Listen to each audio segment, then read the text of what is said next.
This podcast is for informational purposes only and is not intended to be used as personalized medical advice. It's an important part of maintaining good health, so we're discussing unplugging from technology. Our guest is Natalie Hoyte. She's a family medicine physician assistant. This is Be Well with Skagit Regional Health. Thanks for joining us. I'm Joey Waller. Hi there, Natalie. Welcome. Thank you so much. Thanks for having me on. Yeah, great to have you aboard. We appreciate the time. So, first, in a nutshell, what do we mean exactly by unplugging or doing a quote unquote digital detox? And why is this a necessary conversation for good health?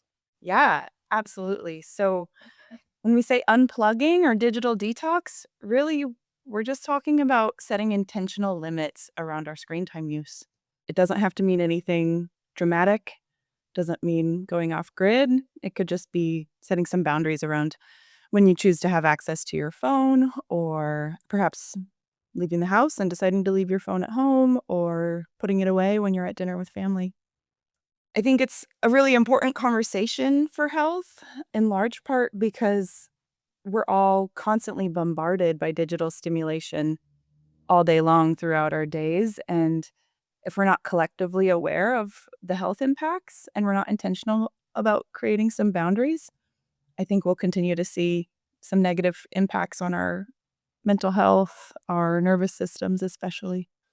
And I'm going to ask you more about that in further detail in just a moment. But first, is there a general thumbnail guideline for the amount of recommended screen time for adults and maybe separately for children as well? That's an excellent question. I'm sure that there are guidelines. I know there are guidelines for children. We definitely don't recommend any screen time below a certain age, and we try to keep it below 2 hours in general. I don't know specifics for adults. I think the gray area is there's a difference between we're on our screens at work. Does that count as screen time? Students are now on screens at school as well. And it's not necessarily, mindless scrolling, but it's still time in front of a digital device and not looking out at a natural environment. So there seems to be a lot of overlap. Yes. So speaking of which, you make a good point there. Do we need then to differentiate between what we might call necessary screen time and unnecessary?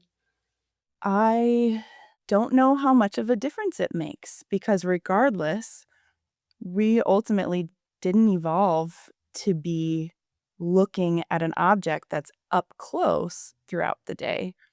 I think one really interesting piece of research that I've seen is that we actually are meant to be out in the natural environment. And when we're outside, looking off into the distance and scanning the horizon with our panoramic vision, we activate our rest and digest nervous system. So that helps us to feel calm versus when we're looking with a narrow focus at something that's up close, that actually keeps us more in that fight or flight state. Interesting. So there really is a difference there. It's not just mental. There are physical changes taking place, you say, when you're looking at nature compared with looking at a screen. I think it's also funny that you said we didn't evolve to be on screens. I guess that's true, right? Cavemen weren't walking around with clubs in one hand and tablets in the other, right? So, all of that being said, what are the most common physical symptoms you see in patients suffering from excessive screen time? How can you tell? I think that it can range quite a bit. Sometimes we'll see people coming in with eye symptoms, maybe some digital eye strain, dry eye. But I think with that, that can lead to complaints of headaches. I think the posture of sitting at a desk, if you don't have a good setup, or if you're looking down at your computer or looking down at your phone, that can cause a lot of neck, upper back, and shoulder strain. We can also see issues at the elbow or the wrist and nerve compression, kind of overuse injuries, depending on how you're holding your phone. So, those are some of the overall physical things we can see. But I think more insidiously, we might see people who are experiencing chronic fatigue, maybe burnout. One of the reasons I think that comes into play is because constant digital stimulation all day long prevents us from allowing our nervous system to get into a state of true rest. And if we're not truly resting and resetting our nervous system, that's going to lead to a place of burnout. Gotcha. So, how does constant digital stimulation affect the brain's stress response system? Yeah, it's huge. So, our brains are designed to pay attention to things that are novel. So, every time that we're opening an email, opening up Instagram, reading a text message, refreshing a news feed, our brain receives a little signal saying, hey, there might be something important here. Pay attention. And so we do. And that low level stimulation that need to be on to pay attention and focus at a low level keeps our nervous system in a state of just low level hypervigilance. We're always scanning for new information or something important. And this can lead to our sympathetic nervous system, our kind of our fight or flight system to be constantly on at a low level. And it also prevents us from getting into it's called the default mode network. It's regions of the brain that get activated when we're not focused on an external task. So the default mode network might get activated when we are daydreaming, walking, looking out at a horizon, sitting by the water, waiting in line, showering, even driving. Any kind of activity that's just kind of slow, rhythmic, you don't have to pay attention. And it's in the default mode network that our nervous system actually can relax, our brain can rest. It's when new thoughts might start bubbling up to the surface, new ideas, solutions to old problems. It's also where we process emotional experiences and meaning in life. And so I think the biggest harm of always having a phone in our pocket where we can reach for it when we're bored is that it prevents us from getting into a state of boredom.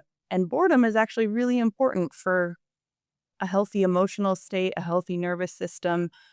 That's what our brains want to do. And in our modern world, we've eliminated the need for boredom. Certainly makes sense to me. How about specific neurological or hormonal changes linked to digital overload? I think one of the things that people have maybe heard the most about is the impact on our dopamine system. Dopamine is a neurotransmitter that regulates our motivation and our learning, and it helps us want to pursue rewarding information or activities. Now, naturally, we are wired to get reward from fundamental, effortful activities. So things like foraging and then finding a ripe berry, or physical effort, exploring and learning something new. Now, in the modern world, we've kind of replaced that with the junk food equivalent. We don't have to do anything. We just open up our phone and we see an alert or we see a like on social media. And that gives us that dopamine response. So it has rewired our reward pathway, which can make it more difficult for us to engage in activities that are slower paced, like reading a book. We can see increased distractibility, difficulty with those low stimulation activities, feeling restless during quiet moments. Those are some big ones. So that's one of the big ways that it can influence us. There's also impacts potentially on our circadian rhythm and our melatonin production, depending on when we're looking at screens and the bright light and the impact that that has on our eyes, which stimulate the hormones involved in our circadian rhythm and sleep cycle. Couple other questions for you. How about the early warning signs people should look for indicating that they need that digital break when someone should contact their provider? How do you know where the line is? I think this can easily go unnoticed, but if somebody's starting to feel overwhelmed by their day-to-day life, if they're noticing that they're feeling more of a negative mood about things or they're feeling stuck, burned out, maybe kind of a lack of purpose, I think that's a warning sign to reevaluate how are you spending your time? And are you taking care of your nervous system and allowing your body to actually have true rest? And that's maybe a conversation that gets missed a lot in primary care because we're so focused on trying to find what's the underlying cause of your fatigue or these mental health changes. But I think it can be due to just that low level stimulation throughout our days. Another one that I think is really important is just being aware that teenagers and younger kids are really susceptible to the negative impacts from digital use and social media. So if you are a teen or if you have family members who are experiencing increased anxiety, feelings of depression, thoughts of self-harm, like those are some really serious things that can be a consequence of social media use in adolescence. And I think that's a really, really important thing for everybody to be aware of. Absolutely. So, speaking of which, in summary here, whether it's for an adult joining us or a way for them to advise their kids, what's a great tip or two that you have to set those healthy boundaries with devices without feeling cut off from the world? Because that's always the rationale or the excuse typically, right? Well, I have to be on this or that device for this reason or that reason. I have to be in contact with my kids. I have to talk to my friends about the game. I have to make plans, whatever. What's the best place to try to put that all aside, at least temporarily, and have a good starting point for moving forward better with all this? It's hard in the modern world, just like you said. We have things where we need to be in touch. We need to be able to access work email for various reasons. So it's not about completely eliminating access to our phones or connection, but the important piece here is about being intentional rather than just mindlessly getting sucked into time spent on phones or screens.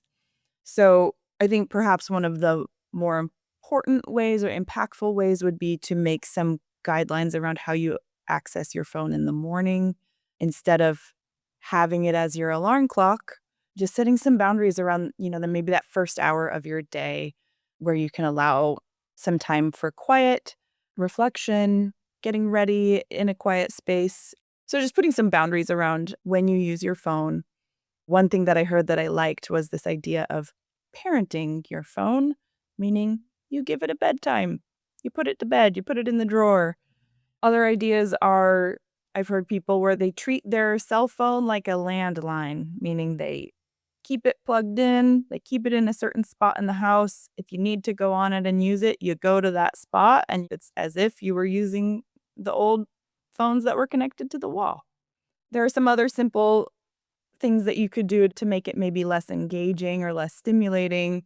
Some people put their phones on gray mode. You can put timers or locks that will keep you out from accessing certain things at certain times or for more than a certain amount of time.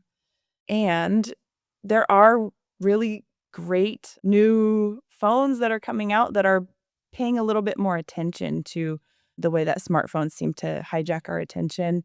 And I found some devices that are more intentional. They're maybe just a black and white e-ink screen that has the basics and doesn't have access to social media or the internet. So if you wanted to be really radical for yourself or for your children, I think there are options to choose something that has basic capabilities but limit some of that excessive things that we don't necessarily need.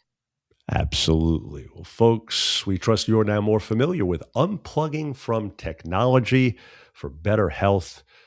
Natalie, great advice indeed that I think we all can certainly use. Keep up all your great work, and thanks so much again. Yeah, thank you so much. Certainly a pleasure. For more information, please visit skagitregionalhealth.org. If you found this podcast helpful, please do share it on your social media. I'm Joey Waller. Thanks again for being part of Be Well with Skagit Regional Health.